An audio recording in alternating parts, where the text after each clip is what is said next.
Yo, what's up? It's someone that's someone, and welcome back to another story mix. I got for you guys a handful of stories on substances you most likely never heard of. Now, if you're a regular on the channel, chances are you may know these.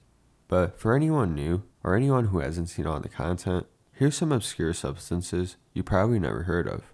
Which, these are mostly research chemicals. Substances with little to no history behind them, hence the name research. And with these stories, it's quite the unique set. You'll just see. And I do want to know that these are taken from various points in time, so the quality will vary. But I'm sure you'll enjoy this, so without further ado, let's dive right into this. Epic Mind and Body Trip. This report documents my experience with the drug DOI. I have consumed the drug several times now, at least enough times to not remember how many times exactly.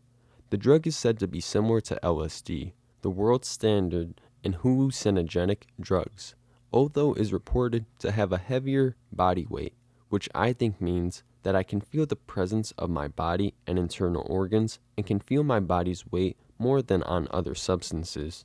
I've consumed the drug in water paper form and noticed the same effects as I've read described online in my own personalized way. I'm going to describe what the drug does to me and how I ingest it, which means I won't be describing a specific trip. I prefer to take the drug early in the morning so that I can enjoy the early morning and the next night until early hours the next day. Yes, the 2 milligram dosage, in my case, a single square chewed up and swallowed, causes a wonderfully long trip, 20 to 30 hours. It comes in waves that diminish in size over time. I would typically set my alarm to about 3 a.m. the day before I want to trip, have an early night, and force myself to wake at the ridiculously early hour of the morning to ingest the tab. I would then get stoned and wait about 2 to 5 hours for the drug's effects to be noticeable. I can also go back to sleep expecting to wake up, or I can set my alarm to wake me up when the drug is peaking. So from being unconscious, I wake to a world not as I knew it, actually highly entertaining and scary, but certainly fun. The first things I notice, after about 2 hours if I didn't go to sleep, are my thought loops become shorter and access to memory, stored information, and other thinking facilities are diminished, almost as though my memory centers have been shut down slightly. This feels like I'm floating through space. Although my capacity to remember things and to recall them is diminished, I will still find the trip memorable and will still say, do, and think things using different parts of my brain that I didn't know existed while on the drug. I find that the hallucinations don't start until about 5 hours into the trip or not at all, but the drug is an amazing visionary aid. I enjoy closing my eyes and trying to visualize things.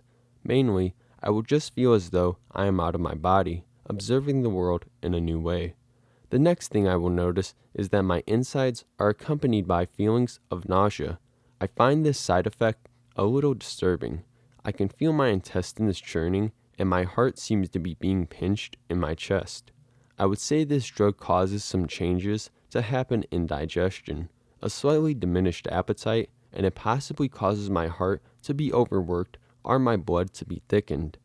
I'm not an expert at all on how this drug works, but it affects my brain, which in turn affects my body. The higher the dosage, the more difficult it is to control my body.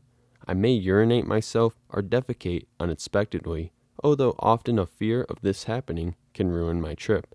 If at all possible, I try to regulate my dosage so I can still control my body and not have to worry about unexpected leaks. Learn to use the toilet while on the drug, because it can be difficult. I may experience an unwillingness to urinate while standing over or sitting on the toilet bowl. The trip seems to cause visual hallucinations, although mainly when I am trying to make them happen. This is good because it puts me in control, although bad if I want to be hallucinating properly. This drug is supposed to be hallucinogenic, but I don't find it to be, although I think the feelings inside my body are kind of a hallucination. I can experience discomfort and pain, maybe even difficulty with breathing, but it is merely a misinterpretation of my senses, particularly the ones I typically don't notice. Always, I tell myself to be calm, try to relax, and don't start clawing at my chest. The first time I took the drug, I ended up with an extremely painful rash on and around my left nipple, which totally ruined the last part of the trip since the pain was sort of magnified and caused me to claw even more urgently at the affected area. The drug's effects seem to be broken up into uneven waves. They may come every 10 to 40 minutes in varying degrees of intensity. The waves will cause me to breathe inaudibly. I will probably go woo or wow every time this happens because it is an intense feeling.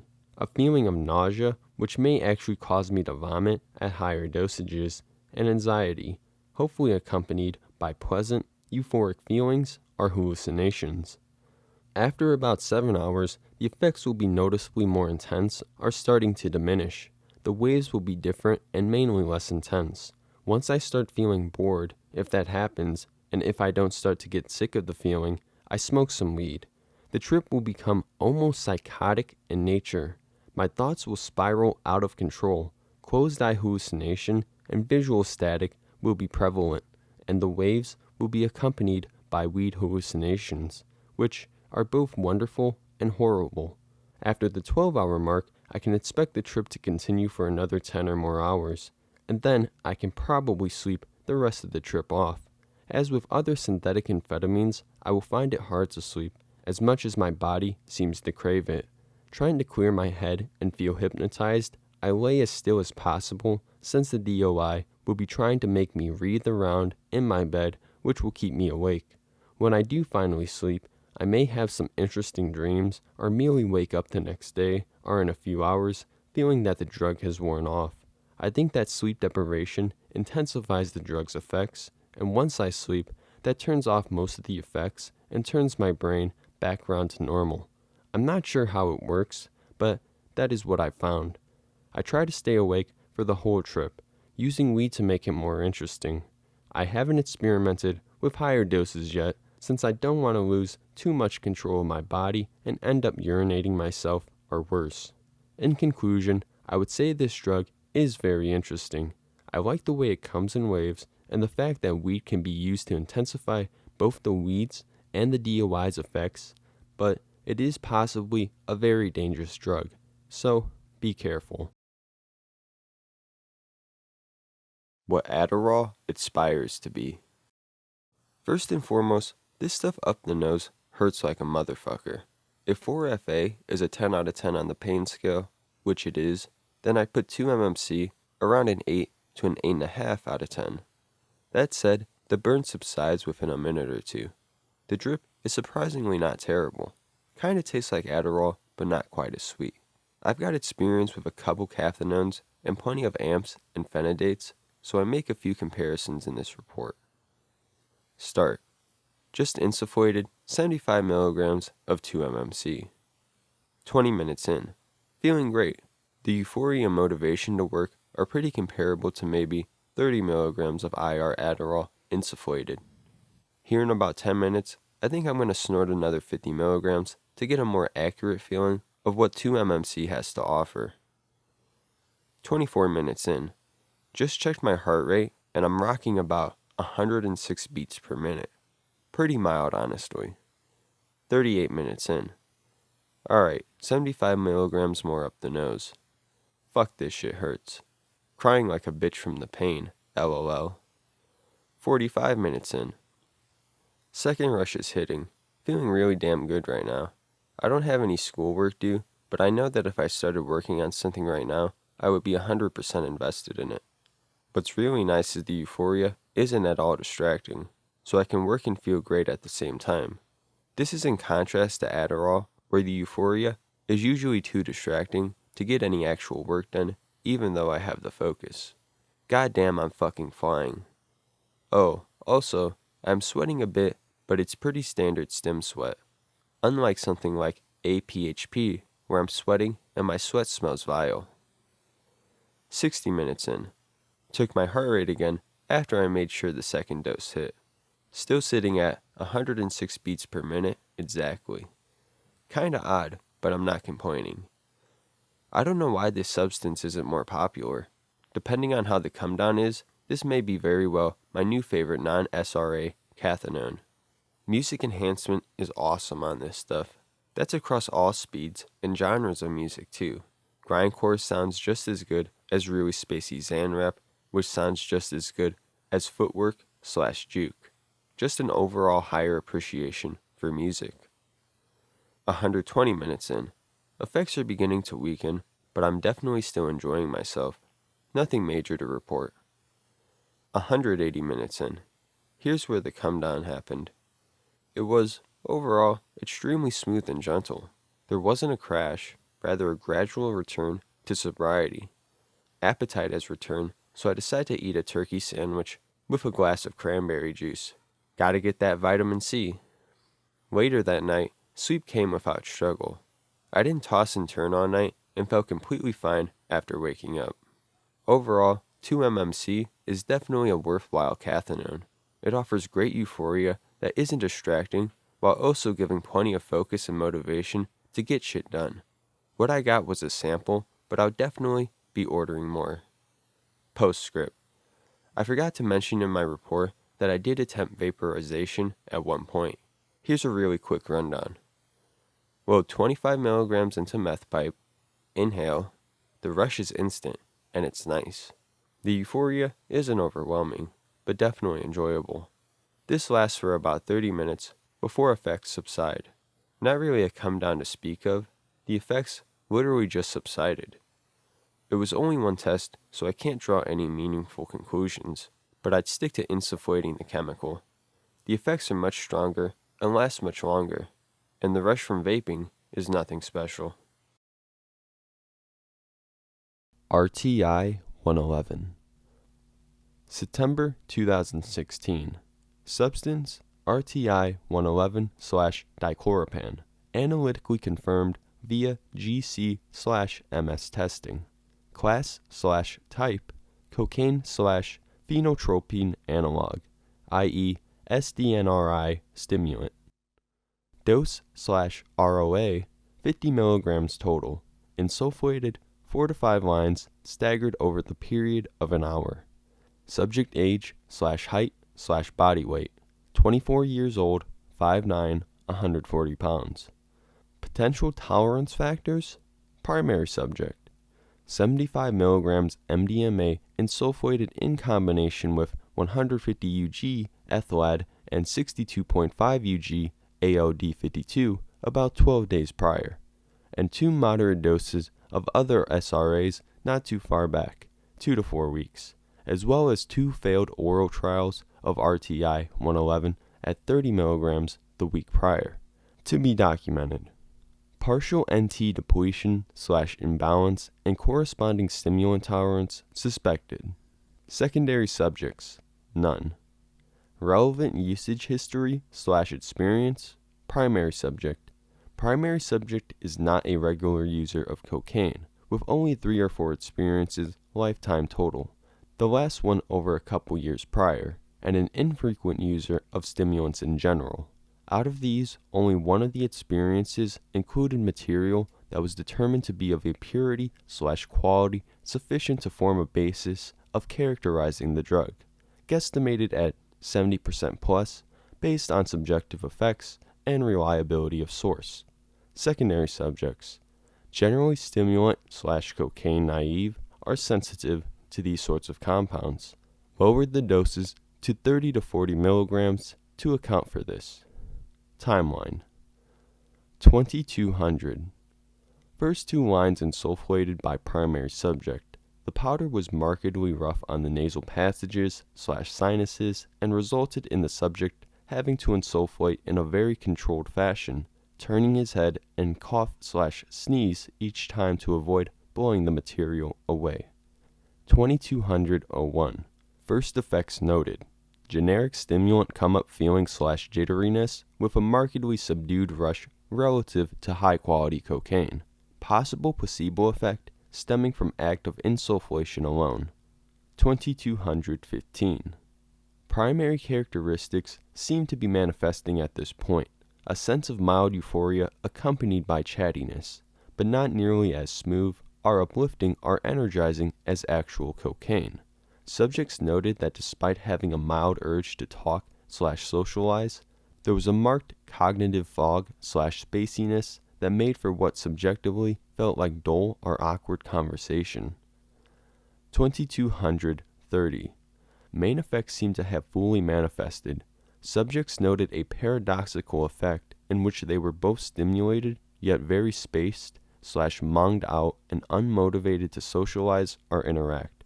Some tenseness/straining/fatigue noticed in the body and heart by all subjects.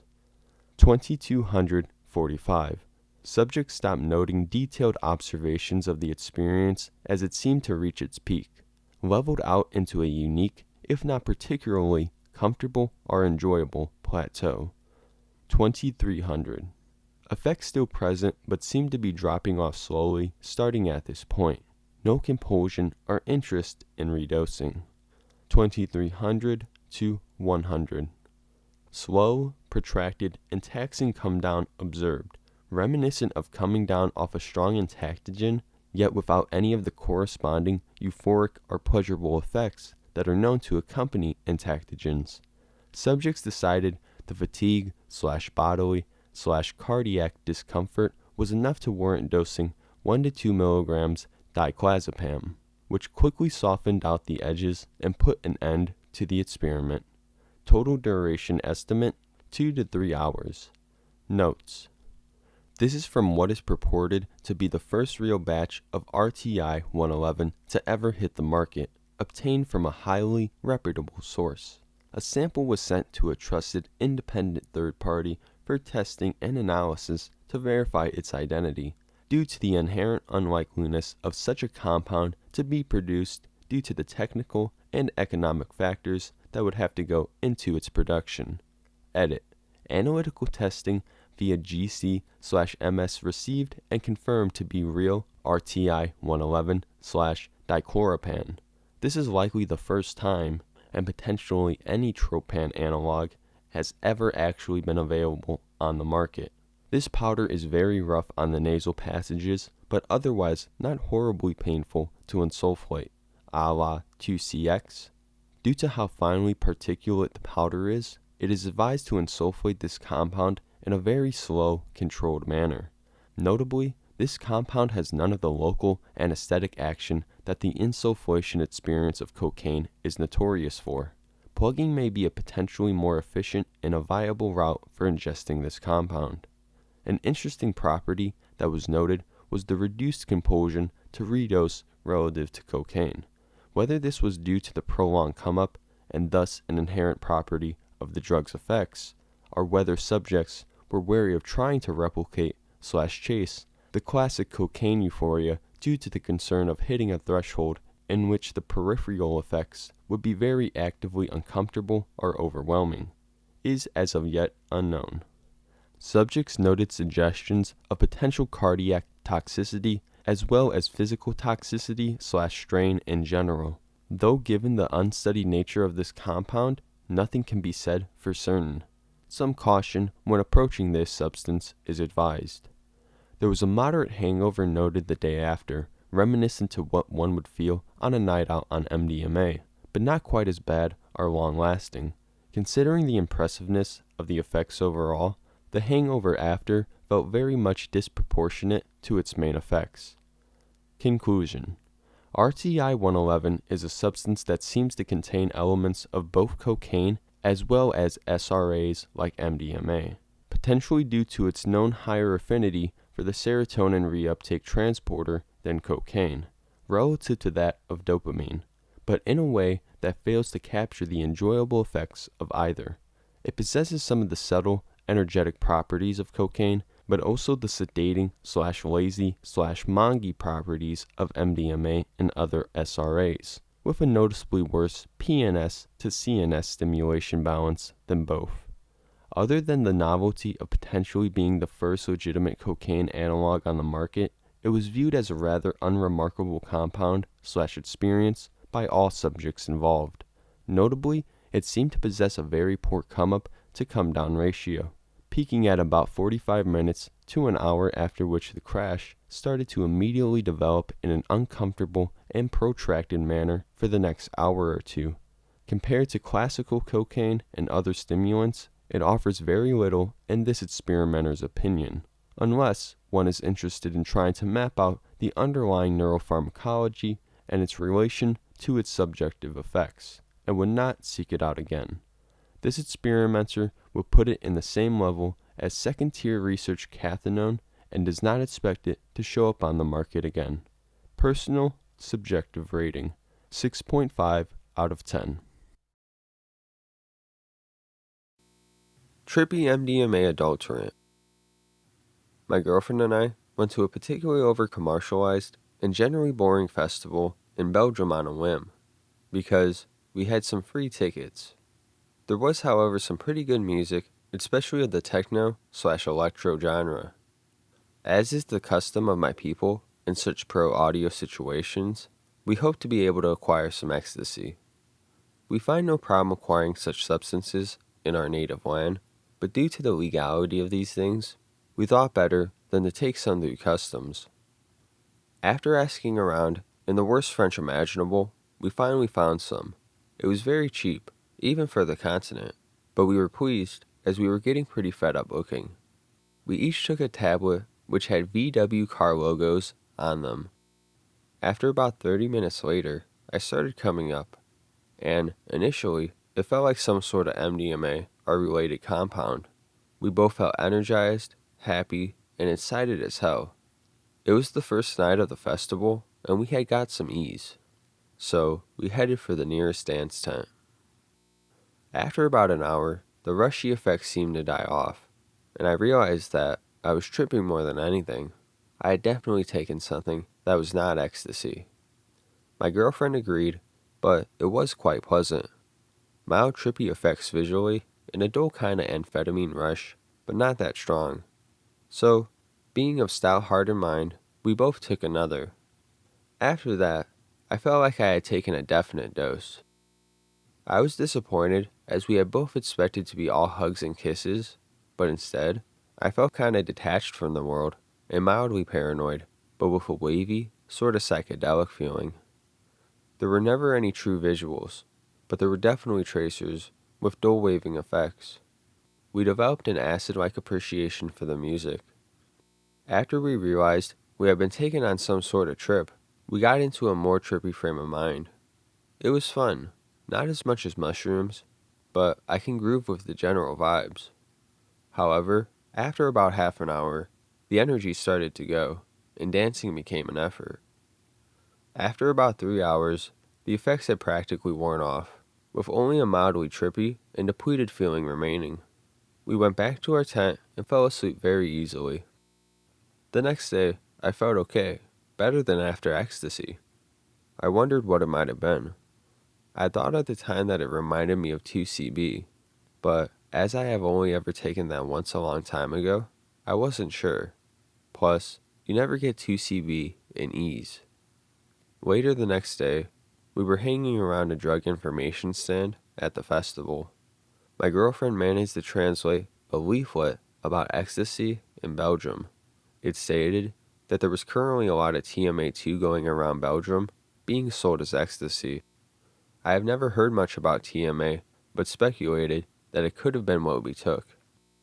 Upon my return, I looked up on the internet, and from what I've read, the effects of the pills we took sound very similar to what others have described while being on TMA2. I've come to the conclusion that it was this, but I may be wrong. Maybe someone may have had a similar experience on these pills, so I thought I'd write it up for prosperity. My girlfriend and I had both preferred ecstasy that night, but considering how cheap those tablets were, we weren't that disappointed. TMA2 felt pretty cool for a while, but it had no real depth, and the rushy feelings we were looking for wore off fast. If I want a trip, I'll take some mushrooms, and if I want to dance my ass off, I'll find some MDMA. Pure bliss. I wake up around 1 p.m. on a Saturday afternoon. I mill around for a bit, have breakfast, then suddenly realize that I have not tried the TMA6 I received the other day. A bit of excitement builds, as I remembered how highly Shogun spoke of this compound in Pickle. However, most of my psychedelic experiments in the past 6 months have for some reason caused either my neck to hurt terribly in a tense sort of way, or my whole body to feel painfully tense. This puts a damper on my attitude towards using more psychedelics, but my curiosity gets the better of me and I decide to go ahead with the trip. 2 p.m. I ingest the chemical, then I sit at my desk and begin perusing a science magazine. 2:45 p.m. I am beginning to feel a tingle in my legs and that pleasant feeling one gets in their chest when they are enjoying themselves on a psychedelic. No idea if other people experience this, it's a bit hard to explain. 3:15 p.m.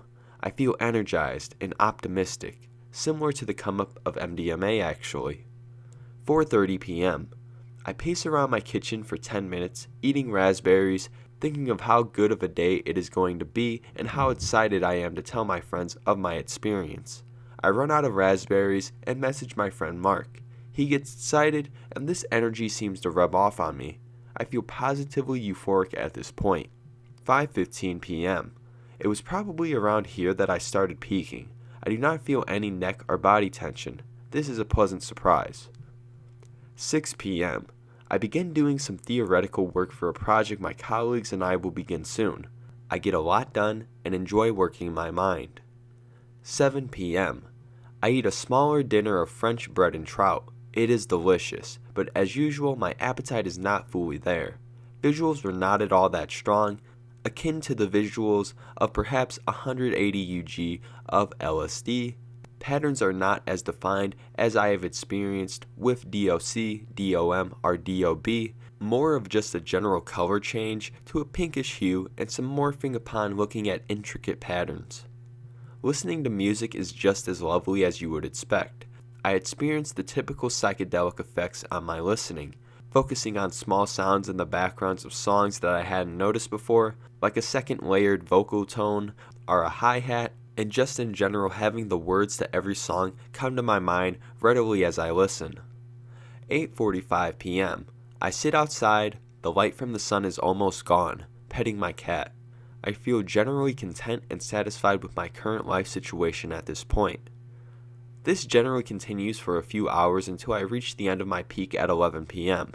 From here, the effects gradually lessen up until I fall asleep at 5:30 a.m. Of course, I have to wake up an hour later to go to work, but I do not feel exhausted or worn out. Rather, I feel warm and empathic. The afterglow felt like the empathic effects of medium-low dosed MDMA. A positive day, and I have maintained a generally good mood for all the 11 days since I tried it. Bad trip and an odd antihistaminic effect. So, this time I will be reporting my experiences with a fairly new chemical, 5-APB. To be clear, the IUPAC name is 1-benzopyran 5-iopropane 2-amine. I have quite a bit of experience with phenethylamines, 2,4-CD, 2,4-CE, BK-MDMA, 4-MMC, MDMA, and since I heard very good things about 6-APB, it got me that 5-APB may be a little bit more potent, so I got myself some. My initial trial was with 70 milligrams, where the effects were pleasant, noticeable, but not strong enough, for me anyways. Another time I tried 100 milligrams and had a pleasant evening and no problem sleeping afterwards. These dosages are a bit off from what other people suggested, so I strongly presume that my 5-APB is not 90% plus pure. Anyhow, now I will be reporting about my last experience with this substance. We tried taking around 140 milligrams. Me and my girlfriend, 20 years old, approximately 130 pounds, who I will continue to call her M during this report, decided to give this substance another try in a festival ambience. This may seem unimportant now, but I have to mention it since it's going to be quite interesting later on. The festival took place in June 2012, and my hay fever was very strong during these couple of days. My nose was constantly running and itching inside. I had no medication with me, so I had to endure it, but it was really annoying. We were a little bit hungover because we consumed quite a bit of alcohol the night before, but in the late afternoon, we felt rested and ready for this rather strange substance. At around 10 p.m. we took approximately 140 milligrams of light brown 5-APB via 2 capsules. About 45 minutes later, I could definitely feel that I was off baseline. I could feel a minor body load and a very calm mindset first. This was exactly as it was in my first 2 experiments. M said she didn't feel anything and was tired of waiting for something to happen. In the next 15 to 30 minutes, the effects intensified for me, and for her, they started quite strongly with a heavy body load and feeling of being overwhelmed by what we were feeling. Now, before we get into detail of what was happening psychologically, I want to talk about something very odd that happened to me physiologically. My hay fever was gone. My nose was free to breathe. In fact, I could breathe better than any day in the last 2 months. This effect started very early, about 1 hour in, and lasted longer than the psychological effects of the drug. For me, this was a blissful feeling, and I can't explain how something like this can happen. I remember reading something on the internet about antihistaminic properties of these benzopyrenoids, but I can't seem to find it anymore. The mental effects of this drug at such a high dosage were, for me and M, not at all enjoyable. Usually, with 70 and 100 milligrams, the feeling of euphoria was the most present feeling, but I also felt very relaxed, even tired. For instance, I couldn't stop yawning. No psychedelic effects were noticeable. It is not possible to sleep during the full effects because my mind is not at rest. I would say this is not a typical phenethylamine because all the others I tried were, to some degree, stimulating. This one, however, lacks completely the effect of giving strength and power and doesn't motivate me to do something. There were also no signs of bruxium for me or M. Talking can be very fun for some time, but I always need to stay quiet and still for a moment too, to concentrate on my feelings. Now with the 140 milligrams, it was a horrible feeling of being overwhelmed, not being able to think clearly for a second, and also a feeling of dizziness and total confusion. M lay down in the chill out tent, and I lay down beside her from about 1 hour 30 minutes in to 4 hours in. We didn't talk much, we just lay there and waited for the effects to get weaker so we could stand up and do something. We were unable to concentrate on anything or to enjoy the feeling of a very light body. Everything felt relaxed, but yet so tense and unsettling that we didn't know what to do. Then, after what I think was the plateau, we went to a music stage and sat on a couch for a couple of hours. M started drinking during this time, and she said it helped her to ignore the negative effects, and she got some nice euphoria. The effects were diminishing very slowly, and we weren't able or motivated to dance. It felt like dancing was too difficult at the time, that we wouldn't be able to pull it off properly, although we wanted to.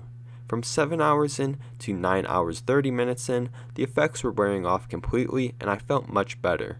And I was still awake, but I felt like it would be no problem to lie down and sleep. Since it was the last day of the festival, we still danced until noon. No other after effects could be noticed. The nose began itching and running at around 10 hours 30 minutes in.